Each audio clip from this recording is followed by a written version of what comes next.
Hey, let's go, Spartan Mag Live. Let's go. It's a Friday night in East Lansing. My name is Jim Comparoni, publisher of SpartanMag.com. This will be the first Spartan Mag Live we've done here on our YouTube channel. We are broadcasting this right now from East Lansing, Michigan. The actual underground bunker is at SpartanMag.com, but this is where a lot of the crap that's on that message board originates. Crap, some of it's good, some of it's very good from our subscribers. They do a great job. I do the best I can with some very talented help over there. Corey Robinson, Paul Konerdijk. Corey Robinson, thank you for retweeting my announcement on Twitter a few moments ago. And thanks to you, those of you that subscribe to SpartanMag.com, the actual website, those of you at the Underground Bunker message board, thanks for subscribing to get this YouTube channel's numbers up so that we can do this and do it from a remote location as opportunities warrant themselves. Opportunities right now to talk about Michigan State football. Football camp well underway. Today is Friday night. I know that Friday night is not the best day to be doing a Spartan Mag Live broadcast. A lot of you are out enjoying the kickoff to your weekend. A lot of you are traveling up north. Hope you got there safely if you're watching this after the fact. Hope you have a great weekend. Normally, as we get into this, when the season starts, I think we'll do this on a Monday night or Sunday night. Today, Michigan State had their first jersey scrimmage of the fall. No word yet on anything that happened at the scrimmage. In years past, Mark D'Antonio used to release some meaningful quotes from the Sports Information Office along with statistics. We don't get statistics anymore, and you know why. At least the educated theory is those of us in the media and the public didn't handle it very well a few years ago when Damian Terry put up big numbers in the scrimmage, and D'Antonio talked him up a little bit. Then the season started, and let's see, I think it was Tyler O'Connor was a freshman, Andrew Maxwell struggled a little bit, Connor Cook struggled a little bit, and the student section, pretty verbal, we rely on them to be verbal on a lot of occasions, started chanting, "We want Terry, we want Terry." No one had ever seen Damian Terry. He was a true freshman, was redshirting that year. But we saw the stats, and those stats educated the public, maybe to the detriment of the team there for a little bit, because the last thing you want for some of your young quarterbacks that were competing for the job back in 2013 was to have fans chanting for fourth-string freshmen. Couldn't handle the stats, could we, people? Myself included, probably. Although I never called for Damian Terry to get the starting job. But ever since then, they scrimmage, no stats. D'Antonio will come out and say, there's a lot of retention, guys hit hard, tackling was good, some good ball plays. That's what he says, for promotional reasons. And that's all I'm expecting tonight. No news is good news. If there's no news, that's good news. You don't want to hear about any injuries if you're a Michigan State fan. The scrimmage was earlier today. We saw a few still pictures from that. I think I noticed A.J. Arcuri playing left tackle in one of the shots with the first string. Doesn't surprise me. If you're a member of SpartanMag.com Underground Bunker, we've been talking about A.J. Arcuri. He looked good in the green-white game. We will talk about that a little bit later in the mailbag. If you're watching right now, go ahead and post some questions if you want to. I'll get to the mailbag in a moment. The mailbag questions came from hello, feedback there. Sorry about that. The mailbag questions came from questions that were posed on the Underground Bunker a few weeks ago now, maybe more than a month ago, probably more than a month ago. But some of those questions still pertain to now. We will dig up some of those questions and answer them here. Thanks for posting, Mike. It is amazing how they keep things quiet over there. They've done that pretty well over the years. Now, I want to tell you right now, before we get into the mailbag, if you don't know what SpartanMag.com is, check it out. Type in SpartanMag.com. We've been doing it since the beginning of the internet, basically, in the mid-'90s.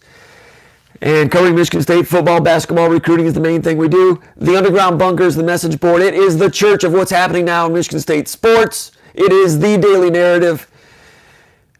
It's an addiction, so watch yourself if you go over there. We appreciate all the people over there and all the people that subscribed here to get us over 1,000. But if you subscribe to SpartanMag.com right now, if you've thought about it, if you've heard about it, Now's a great time to subscribe. If you subscribe now, there's a training camp special, 25% off the usual price. And if you subscribe now, you will get $75 in Adidas gear. Adidas is... All right, JJ Huddle asking if Higbee, do I think he will start? No. We'll get to that in a minute. I'll type in Higbee. That'll bring me back to that in a second. Thanks for the question. $75 in Adidas gear. Adidas is a partner of Rivals.com. And if you subscribe now, 25% off. And a $75 Adidas e-card, which is redeemable online or at Adidas outlets. $75 in Adidas gear. And if you act now, we're throwing in 3 free months, SpartanMag.com. So you subscribe for 12 months, you get 15 months. 25% off. The price is basically for a year, $74. We don't give a year, it'll be 15 months. 15 months, SpartanMag.com. Come in there, talk about me, say bad things about me, that's okay. I've got a face for radio. I'm not wearing my best clothes. I don't even have my Air Monarchs on. Kedzie, keeping an eye on you. Inside joke for Spartan Maggers from a couple days ago. 15 months for $74, and you get a $75 e-card. Basically, we are paying you $1 to subscribe for 15 months. Subscribe. You'll like it. You'll get addicted. You can blame me later. Thanks again, Corey Robinson, Paul Konendijk, Big Movie, and all the cast of characters at SpartanMag.com for helping that thing go. The mailbag. A lot of you guys asked a couple questions, a bunch of questions a few weeks ago. We had a Facebook Live a couple weeks ago. Got into some of those questions, got into 5 or 6. I'm long-winded if you haven't already noticed that. And thanks, Party Teacher. And I will, sometimes I'll plan to answer a question in 3 minutes, but it becomes 7 minutes. It's a problem. Even since I quit drinking coffee, it's still a problem. SpartanMag.com is the website that was born from the old print edition of Spartan Magazine. And the magazine was around from 91 until just a couple years ago, 1991 to a couple years ago. We joined Rivals.com in, I don't know, 96, 97, something like that. It's been a lot of fun, and we continue a new frontier here with a YouTube channel, Spartan Mag Live. Hope to make it a habit. This is a podcast. We do other podcasts within SpartanMag.com, including the Skull Session and the Recruiting Rap podcast with Corey Robinson. We've got to do one of those real soon. All right, now in terms of news coming out of fall camp for Michigan State, things I'm hearing Anthony Williams. Anthony Williams, the running back, legit threat. Bolingbrook, Illinois, Chicago, Illinois. You saw him in the green-white game. He came to Michigan State mid-year enrollee. He looked quick in that spring game, didn't he, people? Looked good. And I was trying to think, did he look quick because the other running backs look slow and we're accustomed to slower running backs? Let's see if we get that question. Do you feel the O-line will be improved under Bowman? And will the musical chairs stop? Thank you, Mike L., for that question. I'll take that question right now. Musical chairs are continuing right now during fall camp. Bowman said that on Monday. Said they're still looking to see who's who. Maybe they just didn't want to tell us who a first string was or a set second string. I don't know, but they said they were going to keep doing that. And, Mark Staten, of course, did a lot of shuffling at the offensive line positions. Sometimes it worked out real well, especially if there was an injury or two. They were able to manufacture depth that way. They played a lot of second stringers, so they were able to rest first stringers, which helped later in the year to keep guys fresh. That all worked well for a few years. Last year there were injuries. The offensive line really struggled. Of course, Jim Bowman's the new offensive line coach. He was asked that on Monday if they're going to keep shuffling, and he wants to. And by the way, Mark Staten did it. We kind of thought it was Mark Staten's idea, and it probably was. Kind of thought it was Mark Staten's invention, but in asking around a little bit, Jim Bowman actually did that at the University of Virginia back in, I think, the early 90s under Welsh as the coach there. Because Welsh, the head coach at that time, wanted Bowman to play 2 or 3 second stringers by the third series of every game. So Bowman was asked to do that back then. Didn't do it at Michigan State in 95, 96, 97 when he was offensive line coach for Nick Saban. Went to Ohio State. I'm not sure if he did it there. Won a national championship in 2002. Came back to Michigan State. 2013 was tight ends coach, co-offensive coordinator. Was a difference maker at Michigan State going to the Rose Bowl in 2013. At that time, Staten was the offensive line coach. And Staten did it. Bowman supported him. D'Antonio, of course, had final say. He liked it. Worked well for a while. Your question, are musical chairs going to continue? Sounds like it is going to continue. And Michigan State has 6 or 7 offensive linemen with starting experience, for better or worse. The worst being because there were injuries last year, so many offensive linemen had to play. And there's a lot of experienced offensive linemen, but they did not play well last year. But they're individually, they are capable. I was talking about this on Monday with Paul Konerdijk on the VCast at SpartanMag.com. SpartanMag.com members or subscribers, whatever word you want to use, have access to the VCast. Paul Konerdijk and I talking about Michigan State sports. We were talking about the press conference on Monday, and talking about, I mentioned that a couple days earlier I happened to be watching the Michigan State-Michigan game. It was on somewhere and I was watching it. I'm talking about the trouble with the snap game, the cluster punt game, the Jalen Watts-Jackson game. I'm watching the offensive line, and Michigan was ranked way in the top 10. Good team. Michigan State won. You know that. Cole Chewins was out there playing. Must have been a freshman. Tyler Higbee was out there playing. Must have been a freshman. I don't think Jarvis was not around yet. But those guys were in a huge game against a good defense, a top 10 team, in a mammoth game, a famous game. They were freshmen with such bright futures. And here we are a few years later, and they look physically more mature and older. They've added 10 pounds since last year. Cole Chewins been a little banged up, and they need to get him going again. Tyler Higbee banged up in the spring game. I think that question was how many. I'm going to try to get the questions on there because they evaporate before I can read them sometimes, and I hate to stop what I'm doing. This is one reason that it's good to have a co-host, and one of these days we will have a co-host on this thing. Let me see. All right, here's the question now. I got them now. How many tight ends or power sets will we see now? Ask DMC. That's Microphone Master DMC. Caused 1, 2, 3, 4 casualties. You guys know that. Anyway, I want to finish my thought on the offensive lineman real quick. Higbee was looking good. Got hurt in the spring. Had a procedure to correct it. He's out. Missed summer conditioning. He's being held out to the end of August, they think. And that's a guy that had a bright future early on. Struggled at 3 different positions, doing his best last year at center, guard, tackle. Struggled in the green-white game, doing his best. But maybe that's a guy that would do well as a utility guy, a second stringer coming off the bench, something like that. Not to slight him. Maybe his best football's ahead of him. Now, let's get to the question right now. Mike L. saying, by the way, Chewins is healthy, just bringing him along slowly, spoke with his dad. Well, that's a pretty good source if you want to believe it. It's on the comments there. No reason not to believe Mike L. And I do believe that, there's a good point that they're saying they're bringing Chewins along slowly. He knows the concepts. He's played a lot of football. He's had 25 career starts. He's got a degree in finance. He's working on his master's in finance, including talking about Cole Chewins. So that's one guy that's got enough experience that he can afford to take off a couple of weeks during August camp. And I do not doubt what Mike L. says, that Chewins is fine. They're just managing the situation. Probably a good thing. Now, here we go. Let's go to the mailbag. I need to get a bell for the mailbag. Maybe just to be a little more irritating for everybody. All right, actually, let's go a couple more news items. Cole Chewins, talked about him. Anthony Williams, running back, doing well. You saw him in the spring game, played well. D'Antonio complimented him throughout the spring. Then we saw him in the spring game, played well, looked quick, has some make you miss, which is something they need. Has some wide receiver hands. They worked him out as a wide receiver at camp. They were planning to bring him in as an R.J. Shelton type of wide receiver. So he's got those hands. You can motion him out to wide receiver and create mismatch situations in time when he becomes more mature and more poised and knows the offense inside out.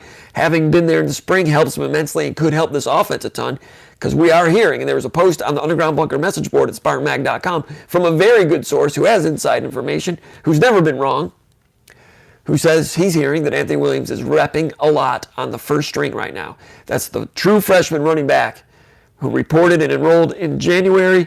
Is working with the first string.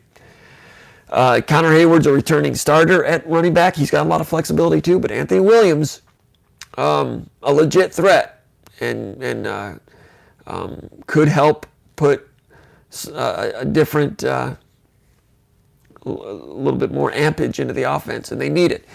Jake Hartberger, sixth-year senior from Waterville, Ohio. By the way, he's a graduate, and he's got a degree in hospitality business, working on his master's now. He's doing well, 6'4.5", punting well. They missed him last year. They went through 5 punters. You guys know that. Hartberger doing well. That's going to help. Also news coming out of camp. Second string middle linebacker, something they're looking for. Of course, Joe Bocci's number 1. They need someone else to rep as a number 2. Ed Warner is healthy. He missed the spring. He's back. He's repping. They like his knowledge. He's getting second string reps. Mike Tressel told me that Tyreek Thompson continues to get reps at second string middle linebacker. Of course, Tyreek Thompson is the starting money linebacker, but just in case of emergency, they don't want to go automatically to Ed Warner. If there's an emergency with Joe Bocci for whatever reason, they want to be able to go to a senior and experienced guy like Tyreek Thompson, so he continues to work there just in case of emergency. Again, he's a guy that knows the money linebacker position, has that part of it down. They're moving him to middle linebacker here at the outset of fall practice to try to manufacture some depth. A little bit of lacking depth there at inside linebacker. For the future, Ed Warner looking okay. Luke Fulton, true freshman from Youngstown, Cardinal Mooney, great program in Northeast Ohio, 6'2", 218. Hearing a lot of good things about his football IQ as a true freshman. He's repping there also at the middle linebacker position. All right, let me check the questions here real quick. JJ Huddle. JJ Huddle's getting in a lot of questions. They appreciate you, JJ. Thanks a lot. Asking, what's up with Larice Nelson on kickoff return and punt return? Have not heard much. Keep hearing that Larice Nelson's doing some good things on offense, catching the ball. Brian Lewerke likes that guy. He's kind of a specialist slot receiver. He's getting older, getting wiser. Larice Nelson's going to do some things in space. I think he might match up well with the new things they want to do in the offense. Kick return, punt return. You saw in the spring game, Jalen Naylor did a little bit of that. I've seen some guys work on it a little bit. Seen Julian Barnett do it a little bit. Larice Nelson, he had some struggles, I think, once or twice. Was it last year or the year before? Kickoff return, he's not really a long strider. I don't know if that's his jam. Punt return, maybe more of a punt return guy. But I keep an eye on Jalen Naylor for that one. Excuse me for a second.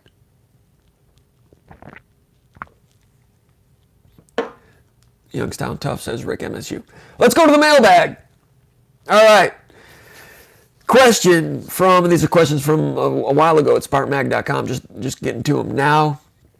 Coming in handy. One of these days I'll ask you to post some more over at the Underground Bunker at SpartanMag.com. We'll get to some new ones when they pertain to the season. Right now, off-season is a timeless time because what was timely in May is still timely now in August in a lot of ways. Not always, but in a lot of ways.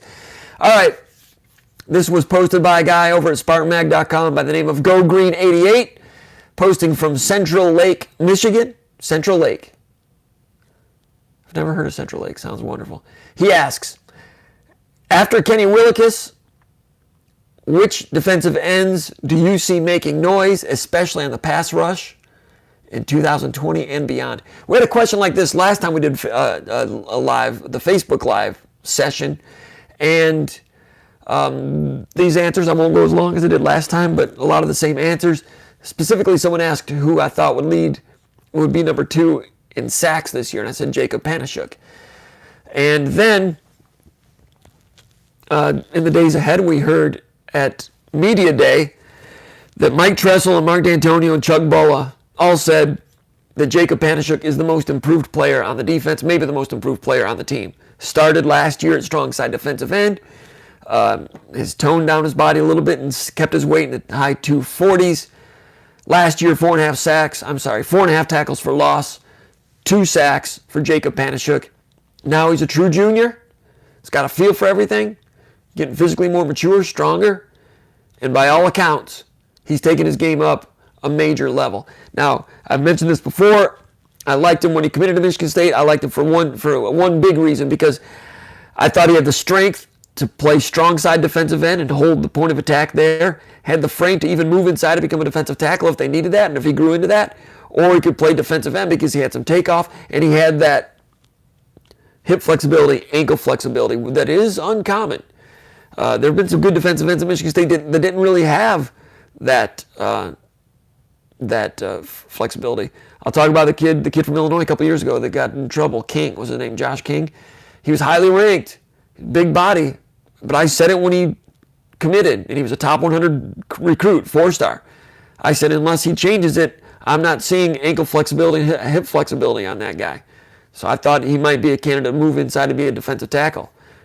Panashuk has the size and frame to move inside, but he's not moving inside. He's staying outside. He's got the ankle flexibility, hip flexibility, combined with that knowledge. Now that flexibility, you can turn the corner, keep blockers off of you, and I'm not surprised that he's taking it up a level. And that was my pick to be number 2 in sacks this year. And after hearing what the coaches said to him on Monday, feel even better about that. But Go Green 88 asks about what about 2020 and beyond in the future. All right, other defensive ends. He's asking about defensive ends specifically. Jack Camper's there, 6'4", 258 out of Virginia Beach, redshirt sophomore now. He missed the spring. He missed the spring before that. So he is rusty right now, according to an article that Paul Konodike did at SpartanMag.com, quoting Burton and Bola. The defensive line coach, Jack Camper, is rusty. He played a lot last year, 213 snaps. He'll be looking good for the future, but they're being pretty honest about that he's got to bring it up a little bit, work some rust off. What you see from Jack Camper in early September, maybe he'll be better as the season goes along. Keep your eye on him. Drew Beasley was a surprise last year as a walk-on, 6'2", 248. He's a junior this fall out of Rochester Hills, Michigan, from Warren De La Salle, great program in southeastern Michigan. Played 141 snaps last year, and we said that was a guy that looked good in the green-white game, not this year, but the year before. And the year before, they were thin on defensive tackles, and Beasley had to play defensive tackle in the green-white game, undersized. He's 248 now. He was probably 230 back then. He played defensive tackle, took out some double-team blocks, and was pretty firm against it. And I mentioned that on the podcast. When I went back over that game again, I'm like, man, Drew Beasley, this guy named Drew Beasley, I didn't know anything about him, but he's playing defensive tackle out of position, and he's not doing bad. Not going to be a defensive tackle, but he showed me something that day. And then when he played early in the year last year, it was a surprise, but I really wasn't surprised in that if someone was going to come out of nowhere to earn a role and get in the playing group, I would have hit the buzzer and said Beasley. He's a candidate. 141 snaps last year. Had 20 snaps in the Red Box Bowl after Kenny Willekes got hurt. Beasley was the next man in, 20 snaps in the bowl game. He only had 6 tackles on the year, so he was just trying to keep things afloat while he's out there, not get blown off the line of scrimmage.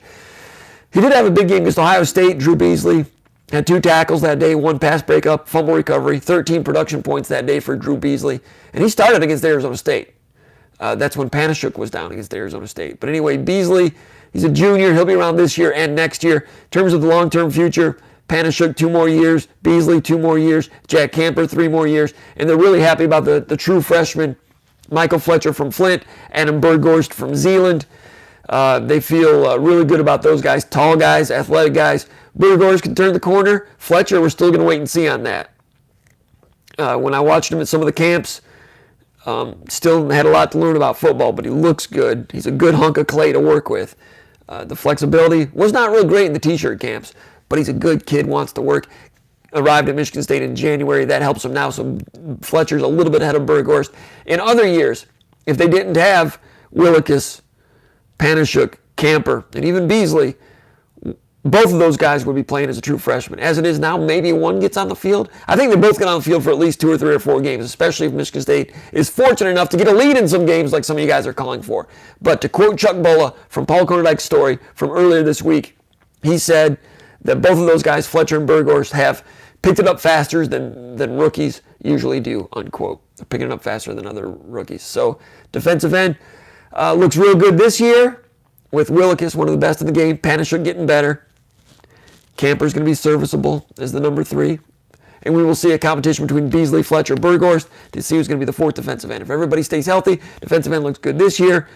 And then in the years ahead, Fletcher, Berghorst, looking pretty good, but we don't know about Berghorst as he start drifting back toward baseball at some point. Stay tuned on that one. Question number 2 from Sparta. The guy's name is Sparta. He posted this a couple weeks ago. I don't think he's still over in Europe. He posted from Positano, Italy. He posted from, and he asked, who will be the first Spartan taken in the next NFL draft and what round? It's got to be Kenny Willekes, right? Expect him to have a big year, add to his game, add to his repertoire.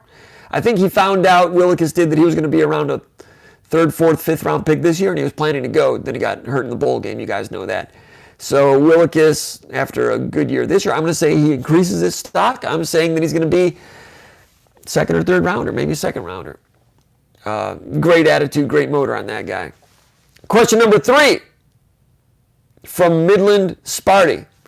We'll get his question in a second. Let me check the comments here for other questions. Thanks for the comment from Ohio Spartan. And thanks, Ohio Spartan, for all the work that you do. Great work that Ohio Spartan that you do as a moderator at the underground bunker. A lot of times I'm not able to get in there and separate people because there's a lot of disturbances, a lot of disagreements. And we need to have recess attendants to go out there and tell people, hey, you go play on the slide, you go play on the swings, and leave each other alone. Ohio Spartan does a great job of doing that. We appreciate that. Pierogi Panashuk. You may have seen that Desert Spartan on the VCast mentioned that in passing, that Mike Panashuk said that he once ate, I think 74 pierogies was his personal best in one setting. I think that came up last year during Thanksgiving week when he was asked what his favorite Thanksgiving food is. And he said pierogies. You got to appreciate that. Absolutely. All right, so JJ Huddle, dominating the microphone today, asks, how big of a difference will there be in the secondary losing Justin Lane? Will we really have 2 shutdowns? 2 shutdowns. I don't know. Everyone loves Josh Butler. Great kid, battling through a lot of things right now. And he's got his degree, too, in communications. Must be a videographer type of thing. Something like that. I should know his major. I don't. Off the top. It's communications, though, but it's video. It's film. 2 shutdown corners, Josiah Scott being one. Josh Butler's got to prove he can do it. Shaq Brown's going to be over there competing with him. Kalen Gervin's coming along real well. He'll be a redshirt freshman. Looked good in the spring game. 2 shutdown corners. That's a lot to ask. Of course, the old original no-fly zone with Darquez Denard and Trey Waynes. They had 2. Can Josh Butler deliver that? They feel good about Josh Butler. I would not go as far to say he's a shutdown corner until I see otherwise. We'll give him every chance to show it this year. Kid from Mesquite, Texas, and we'll wait and see on that. But to answer your question, I'm going to say no. They're not going to have 2 shutdown corners. They got 1 for the most part. Josiah Scott did a great job in the Red Box Bowl against a very good wide receiver at Oregon. But even doing a really good job that day, still gave up a deep one that was incomplete, and then gave up, I think he was the one that gave up the 1 touchdown. Had a great day, snap after snap after snap with that guy, but gave up 1, and he lose 7-6. By the way, Pro Football Focus, I like Pro Football Focus and the stats that they do, and we're able to use that as a resource. Rivals.com has a partnership with Pro Football Focus, so we've got access to some numbers. I mean, other people can get it too. It's an expensive subscription, but we get it through Rivals.com, which is helpful. And I like looking at a lot of their numbers. However, sometimes I don't know if apples is apples, because, for instance, that game in particular, Josiah Scott played really well in the bowl game, really well against an excellent receiver. Gives up 2 plays, and his grade in Pro Football Focus was like in the 70s. I mean, it was like C minus. Like, no. If you're covering that guy for 50 snaps, yeah, they give up a touchdown. Yeah, what if you win the game 28-7? If the offense does its job, you give up 1, so what? You kept a lid on that offense all day. Justin Herbert, Heisman Trophy quarterback. Some people say he might be the number 1 player taken overall next spring. That receiver was good. We're hearing about this great offensive line at Oregon. 7 points against Michigan State on like 1 deep ball. They didn't drive all day. That's my problem with Pro Football Focus. I don't care what their numbers are. Josiah Scott played really well that day, at least B+, against NFL players. That's where their numbers sometimes, for a corner, are they able to judge when he covers a guy, locks him down, and the quarterback looks over there, doesn't throw over there, and instead throws somewhere else? Does he get credit for that in Pro Football Focus? He certainly does at the Michigan State football building when they grade things with the coach's camera with all 22. Pro Football Focus uses the TV, I think, the broadcast. They do good work. They've got a lot of people working really hard on it. I respect what they do, but some of it I have a little bit of problem with. All right, let's go to the mailbag again. And I'll check out some other questions there on the live comments in a second. Question number 3. Today's podcast brought to you by water, by the way, from the Great Lakes State.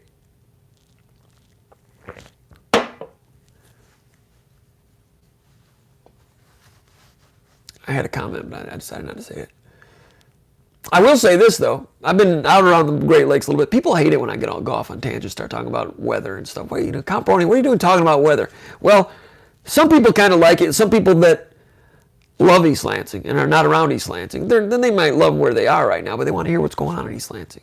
They want just give them a little theater of the mind, a little picture of what's going on in the shadow of the Beaumont Tower, what it's like right now. Well, right now, it was, I'm not going to talk about, weather is it was like unseasonably a little coolish today, like somewhere around 73, 74 and sunny. But I want to say this about the water around the Great Lakes State. A couple weeks ago, I think I saw 4 Great Lakes in the matter of 10 days. That was wonderful, including Ontario, Lake Ontario, which doesn't count, it's not bordering the state of Michigan. Lake Huron, Lake Michigan, Lake Ontario, Lake Erie, and Lake Huron. I'm going to say this. I'm going to put this out there. People that live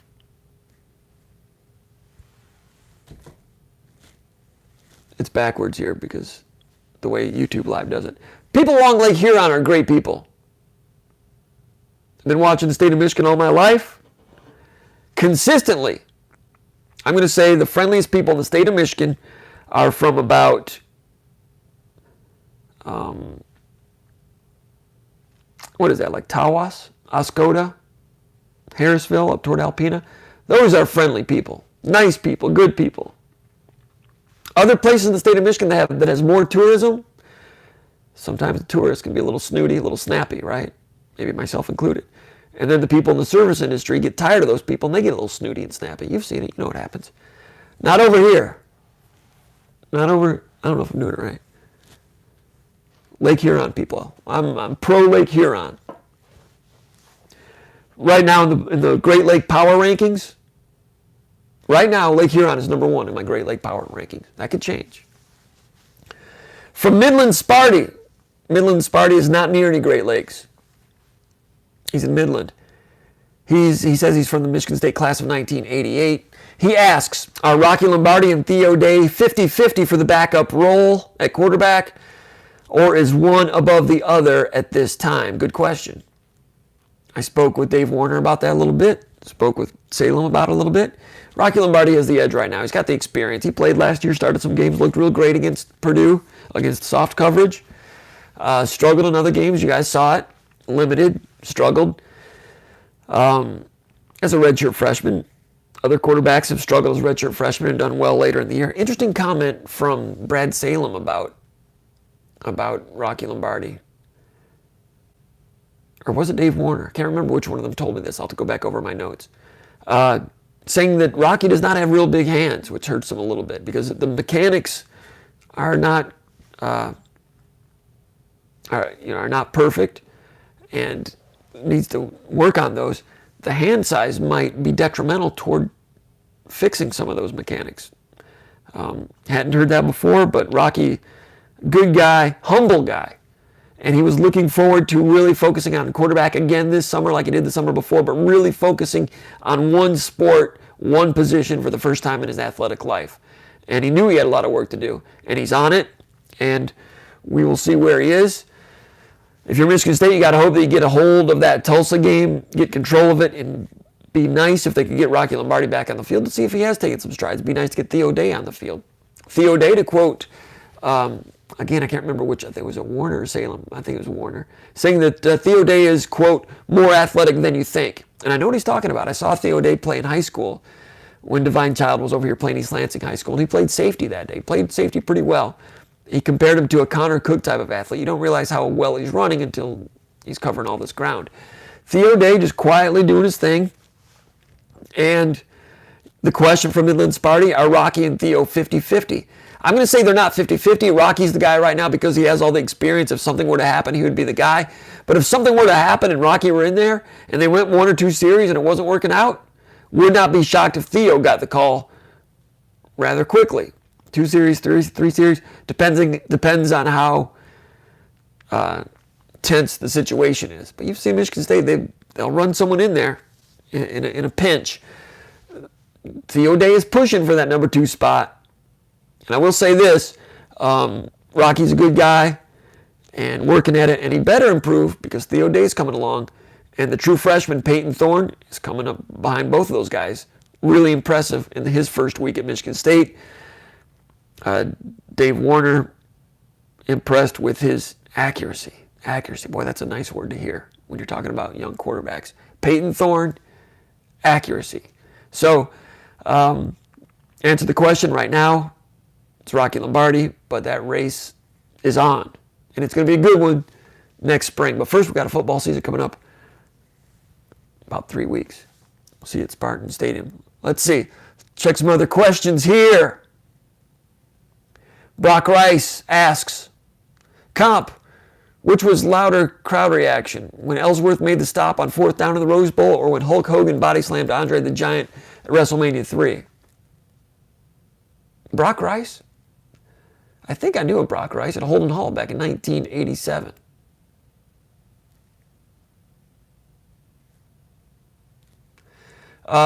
Louder was WrestleMania because there's 90,000 people and it was indoors.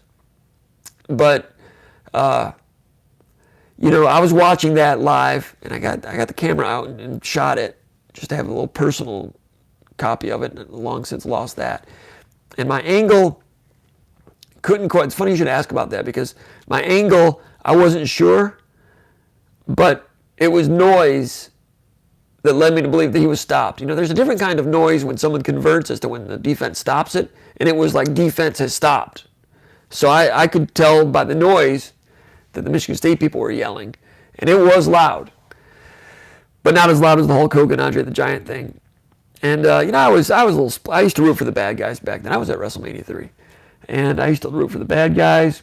I was very happy that day when Harley Race upset the Junkyard Dog. I thought that was hilarious because all the kids were crying. I thought that was great. It's not a good idea to be a bad guy rooting for the bad guys at the Flint IMA, though. That's another story. Didn't work out so well for us that night. All right. Let's see. All right. Ellsworth. I know DMC, the microphone master DMC, saying no way Lake Michigan is tops. I understand Lake Michigan. Lake Michigan is gets all the hype and deservedly so. Beautiful. They've got more dunes than anyone else. But now that I've given up caffeine, I'm up in the morning a little bit more than I used to. And the sunrise part of the state, not bad. Secondly, I'll say this also. Going up US 23 along the coast on Lake Huron, I like it because it's not overdone with chains and big developments. They got the cute little cottages and the little cabin cottage resort things.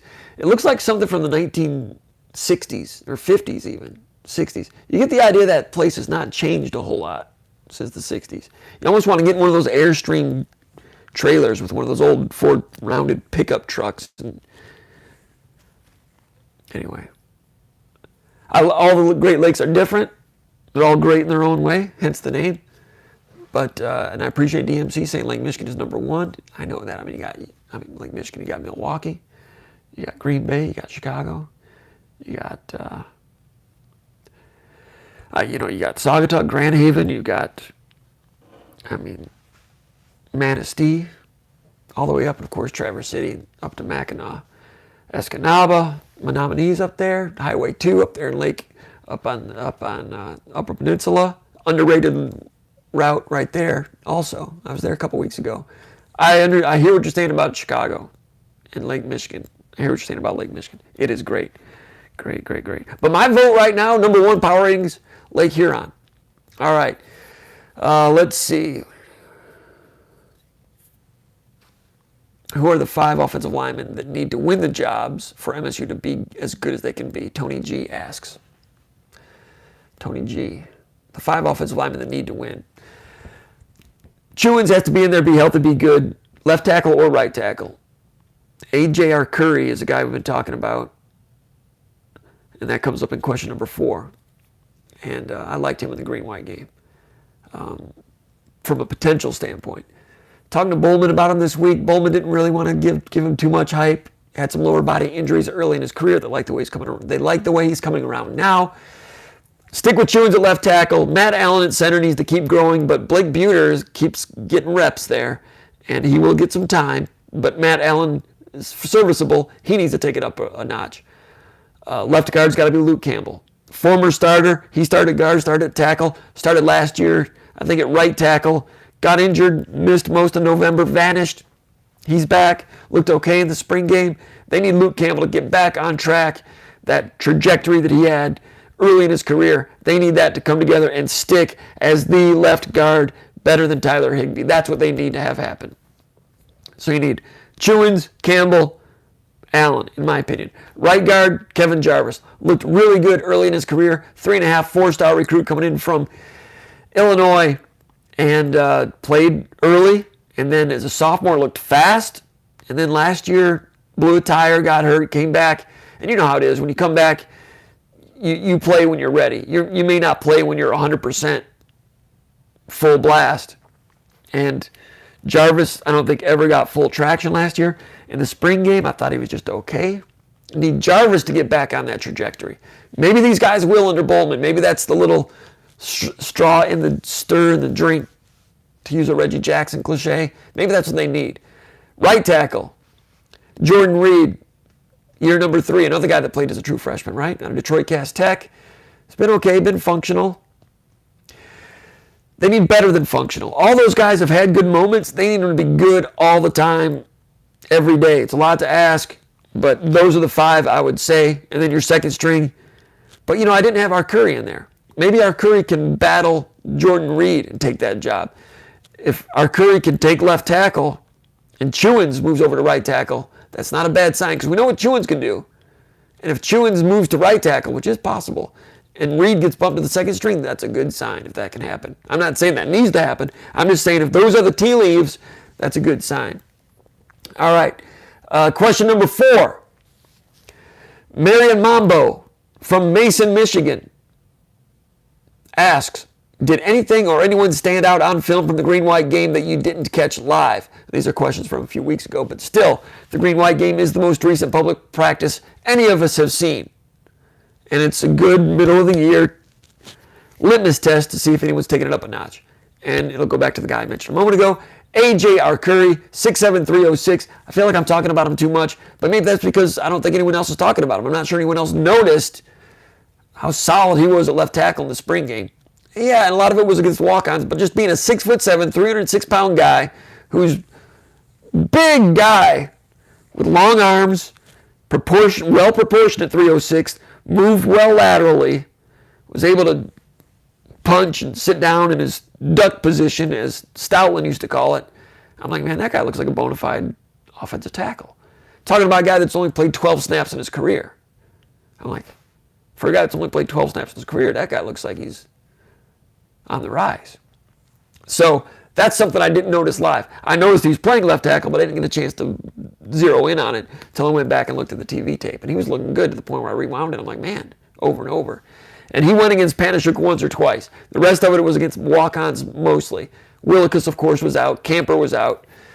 So he didn't really get a chance to match up a lot with Panishuk, unfortunately, but he did once or twice, and he met up with Panishuk just fine. Arcuri, by the way, 2-time academic All-Big Ten. Overcoming the lower body injuries now. Let's see here. We're going to keep this podcast to 11 minutes. 11 more minutes, 60 minutes total, which is an all-time indoor record low for me. Because usually I go more than that. I don't mean to, but it just kind of happens. Let me check. Let's go to the comment section.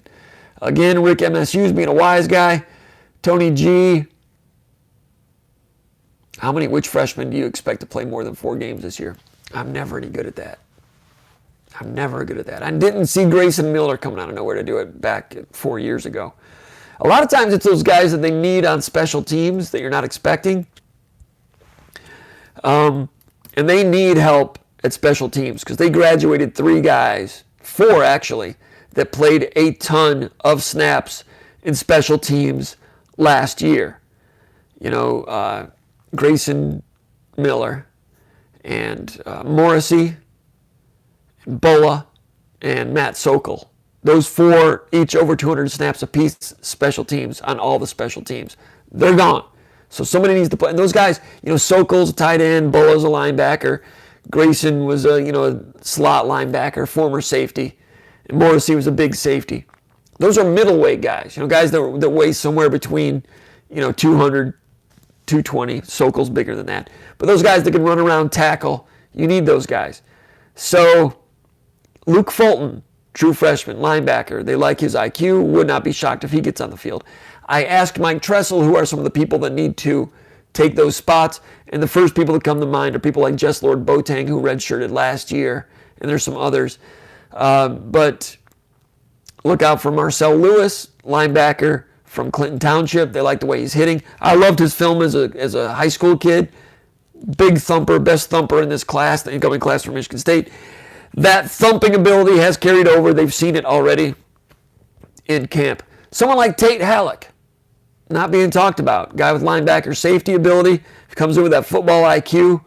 That's a guy that could get on special teams and help. Nick Samak, hearing good things about him in offensive line. He played left tackle in the spring. Got a lot of time there because of injuries and so forth. And he was solid. I mean, in the spring game, he looked young, but he didn't look incapable. He looked like a guy that had a nice future. Since then, he's had a good summer, and he's added on to that in the first week and a half of camp at Michigan State, to the point where they moved him to center, to see if he can handle playing a little bit of center for the future. So Samak is a guy, I think he'll play 2 or 3 games, maybe 4. Your question was, who's playing more than 4 that's going to burn the red shirt? I'm never good at that.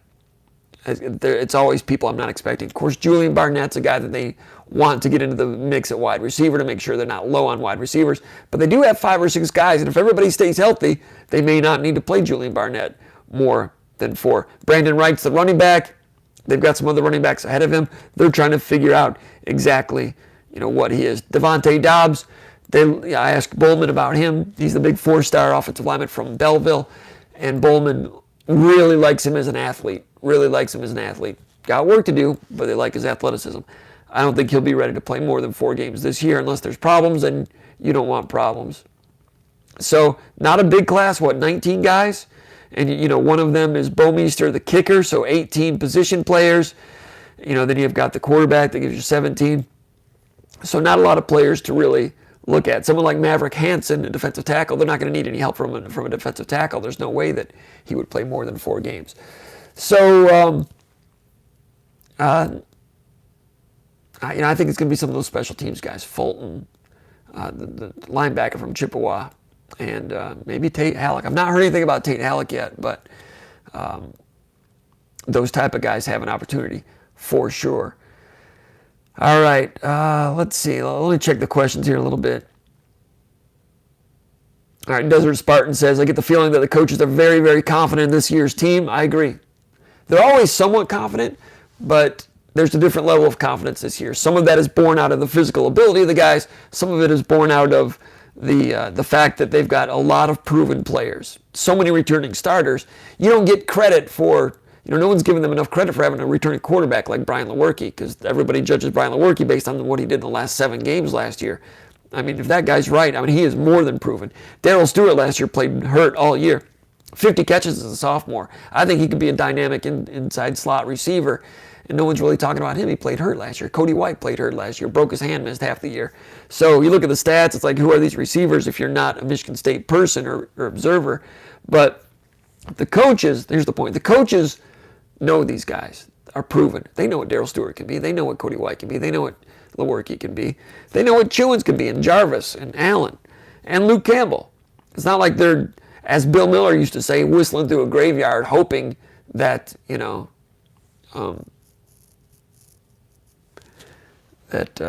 Sir Darian Adams can come in and be great as a true freshman. They need some people to stay healthy and take a game up a level and play their best football this year, as the cliche goes. But they've seen these guys play good football before. A lot of them. A lot of proven players. That's why the coaches are confident. Plus, the things that they see that we don't see are the things that D'Antonio talks about the way he likes they go about handling their business. He likes some of that ethic, some of that will that they get from guys like Willikis, Joe Bocci, the way they're trying to prove things. You mix it all together, and if you get a couple bounces and stay healthy, they will be hard to beat every Saturday. And I agree with you. These coaches have won before. I think they feel like they see some of the ingredients of past successes coming together with this team. And it wouldn't shock me, but you're right. They are confident. Mike L. asks, Jim, is D'Antonio still holding out hope for Jaden Reed? As of Monday, he was. He was holding out hope. And Jaden Reed is the transfer from Western Michigan, wide receiver. And Brian Lewerke says a lot of good things about Jaden Reed. He's impressed with him. He says he's one of their best wide receivers right now from the get-go. What do you have, 50-plus catches last year as a freshman? And he would help. D'Antonio said in the press conference, you probably saw it or saw the quote, D'Antonio said it's semi-official that he's not going to be eligible, but D'Antonio said he's still holding out hope. And those weren't D'Antonio's words, those were Mike L's words. D'Antonio is still looking and searching to do all that he can to try every avenue and push every button to extend the process, just to keep it alive, to see if there's any way they can get him eligible. Firstly, from what I've heard, they feel like they've got a pretty good case. Secondly,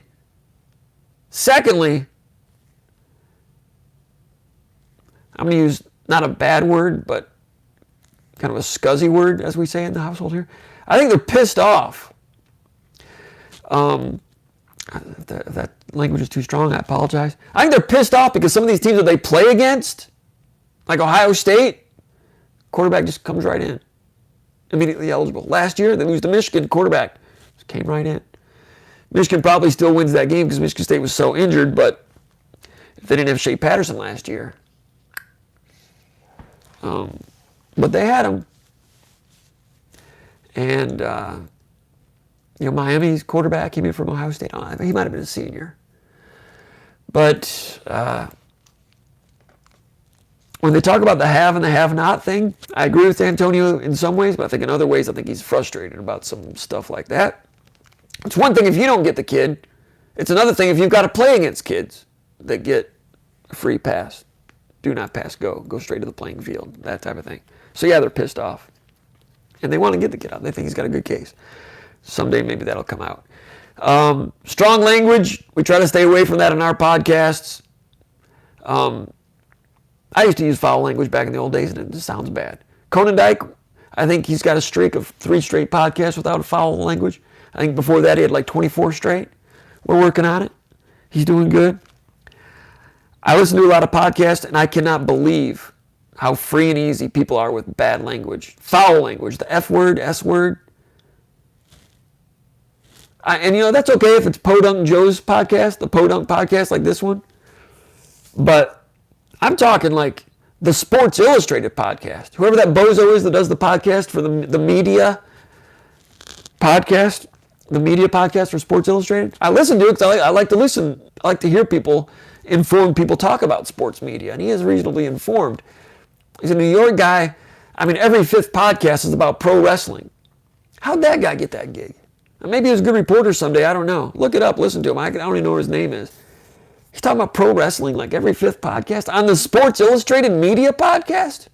We were talking about pro wrestling a minute ago. The old days. He's talking about like next week's card and stuff. A lot. This is Spartan Mag. We're pretty casual here. Sports Illustrated should be a bigger deal, right? And he's dropping F-bombs and then, so is the dude that's got the sports media podcast up in Toronto, a pretty good one, but he's dropping F-bombs. And, of course, Barstool, I think that those people have like an hourglass, and every time it turns over, they're supposed to say the F word every time the hourglass runs out of sand. I can't even turn that on with my kids in the car. That one. And even, I don't know, I just don't know. It's just become so... it's just so casual and so accepted, and it shouldn't be. That's my old fogey, old guy yelling at the cloud speech for today. But I'll try like heck to keep language clean here at SpartanMag.com podcast. We are running out of time. Let's see. Question number 5 from the mailbag. I think we got 2 more. I want to get to 6 today. We'll try to get to 6. Mark Tompkins, longtime subscriber. Thanks, Mark. From Cascade Township, Michigan, asks, who emerges as the feature running back? We talked about him earlier. Anthony Williams has a shot. 6 feet, 191 out of Chicago. Compared him to Jeremy Langford a lot. Jeremy Langford, it took him a number of years before he got traction, stayed at running back. You know, he moved to corner, moved to wide receiver, back to running back to corner, wide receiver. Then he almost left school, stuck it out, and then as a junior exploded. And the next year, senior, exploded. Fastest running back in the NFL Combine. Had a short NFL career. I think he might be still bouncing around in the NFL. I'm not sure. But they're comparing Anthony Williams to Jeremy Langford. That's high praise. Rumor has it that he's first string right now. I don't know. I don't know if Anthony Williams starts in game 1. I suspect they might give the ball to Connor Hayward, someone with a little more ball control, and work Anthony Williams in. That's my guess. And we'll keep the ear to the ground for anything more. But so he asks, who emerges as the feature running back? Dude, it is, I mean, nothing would surprise me. Eli Collins would not surprise me if he rises up and takes the job because, I mean, Connor Hayward rose out of nowhere to take the job a couple of years ago. And then when L.J. Scott got hurt last year, Connor was the guy. Ladarius Jefferson is a sophomore. He's got some size. Last year was still a former quarterback, still learning the situation. I mean, maybe he takes a jump. Man, that is a great question. Somebody's got to do it, though. You're asking me who emerges as the feature running back. I said Connor Hayward a couple of weeks ago. I'll stick with that until I see otherwise and not just hear it. I'm going to say Connor Hayward. I thought he looked quicker at the beginning of practice this year. Cornerdyke made a good point in the VCast saying that everybody looks fast until they take a couple of shots, and then they get into September and October, and then they start looking slower in November. So we're thinking about Connor Hayward, the November version.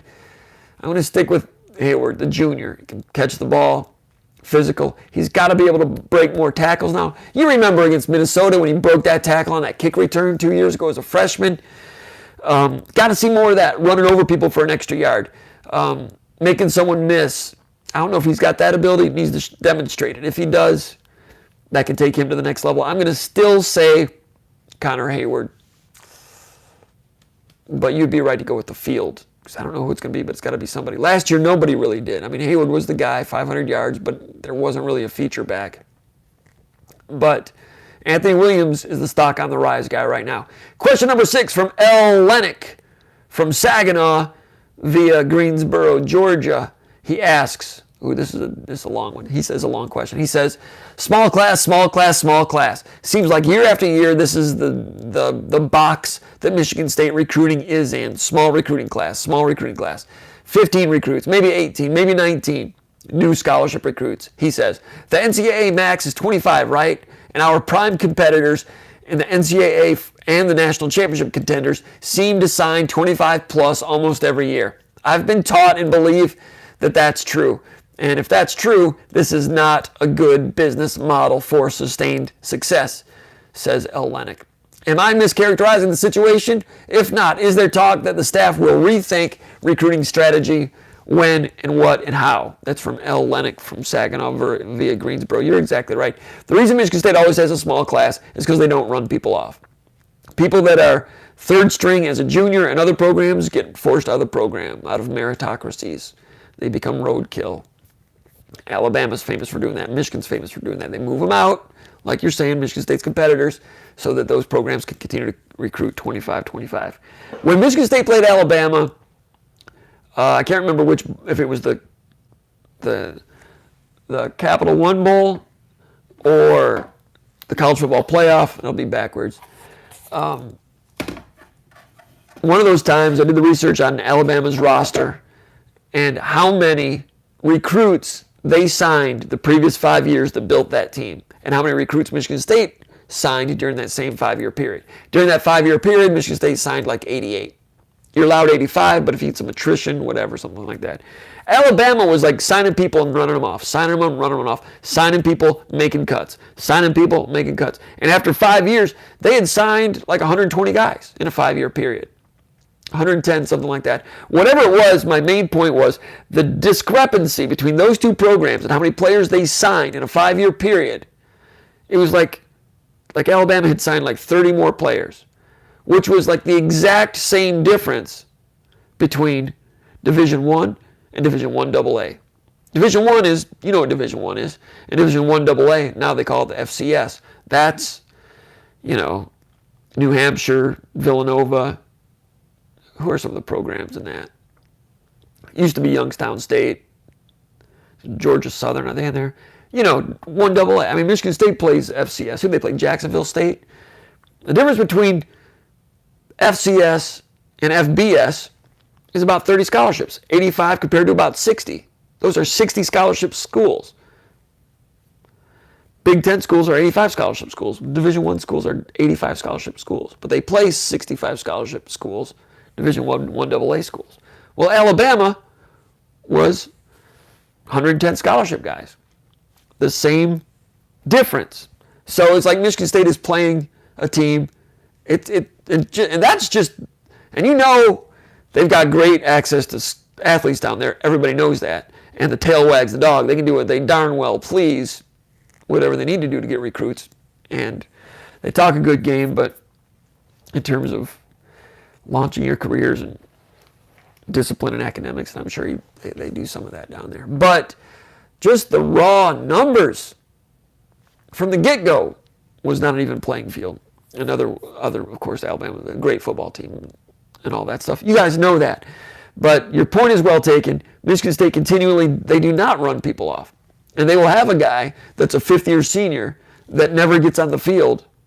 Maybe as a fifth-year senior he gets on the field that would have been run off of other programs. So that Michigan State could sign 25 instead of 18. That's the way Michigan State does it. I've never asked Antonio about it directly, but you know him well enough that he feels that if he evaluates a guy and they offer a scholarship and he's not good, to him, that's his fault. And if that kid is enjoying his teammates and enjoying college, D'Antonio's not going to move him off. He's not going to run him off. When you hear about people saying doing things the right way, I think D'Antonio does. And that's why they're always recruiting 18 guys. Because, it's a program of discipline, and they're tough on those guys and demanding, but the kids like being in the program. They're not quitting. Some guys quit. You're always going to have some attrition, but third-string seniors are more likely to hang on in this program than they were in other programs. You guys remember, Perlis ran, it was a tough place when Perlis was there. It was really tough when Saban was there. You remember at this time of year in the old days, players would come back from the spring, they'd make a run at it, and after a week or two of August camp, if somebody started to see that they were going to be second string, they would quit. You would see players leave camp in the middle of August every year, 3 or 4 of them. I can name names, but some of them kind of had tragic endings. But it happened every year. Doesn't happen anymore. Once in a while, a guy will leave as a fifth-year senior for a chance to play elsewhere. But in terms of guys just hating the program and leaving midway through camp, that doesn't happen anymore. You can knock on wood if you want. I don't care if it happens or not. I'm just making an observation over the last 13 years. If it happens now, that doesn't mean things have changed. But that's an indication of how much these guys enjoy being there. But that all gets back to guys staying around. Some people think too long, and then you have an 18-man class instead of 25-man class. To answer your question, we are now 8 minutes over. I think that's it. That's the 6th question. Let me check the comment section here real quick. Appreciate everybody that's been watching, and those that didn't watch live, go ahead and share it and go ahead and subscribe to our YouTube channel here. We will have videos and interviews from training camp, from Michigan State, interviews throughout the season. Most of our videos are shot and shown over at SpartanMag.com on the Underground Bunker message board or the premium content sections. Some of the videos are in the free area, but here on our YouTube channel, we will have videos periodically. We'll have the Spartan Mag live, we hope, throughout the season, maybe on Sundays or Mondays. You guys can tell me which day you would prefer. We'll try to work it in. And then we have podcasts such as the Skull Session podcast with Big Movie, sometimes with Konendijk, the VCast with Konendijk, and sometimes the basketball sessions with Amy, who's a big-time great basketball resource for us. We had a lot of great feedback from our talks with Amy last March, heading into March Madness. Amy is Niels Deco, basketball aficionado from Texas Top 100. And Amy's his nickname on the message board. That's a long story. Goes back a number of years. And, of course, Recruiting Wrap. Recruiting Wrap, Corey, we're going to get that thing going. Everybody loves Corey Robinson, doing a great job. SpartanMag.com with his ear to the ground on Michigan State football recruiting and basketball recruiting. We didn't get into, I had some notes on basketball recruiting this week with some of the offers, but we're out of time. Let me check the comments here real quick. Tell you what. I'm going to need a stronger prescription. I can't see real well.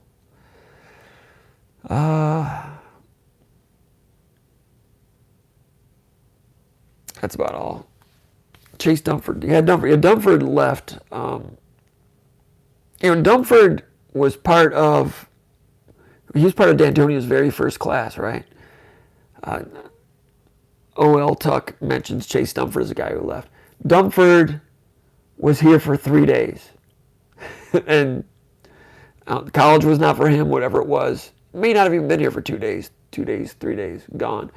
My point is, guys that are here for 2 years, 3 years, and think that they should be up starting, and then they get into August and they're second string and they're mad about it and they leave. That used to happen all the time.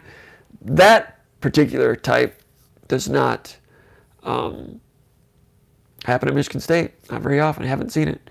So that's Michigan State. Some of you would like to see more of a meritocracy where guys are pushed out. Some of you maybe are happy that the head coach is frankly a stand-up guy like that. That's the way I see it. Might hurt Michigan State's chances of winning a few more games, but that might bother some people, but I respect it. Anyway, we're going to wrap it up. I think that's it for Spartan Mag Live here on August the 9th. We appreciate everybody giving us a look. Tell your friends about it. Tell your enemies about it.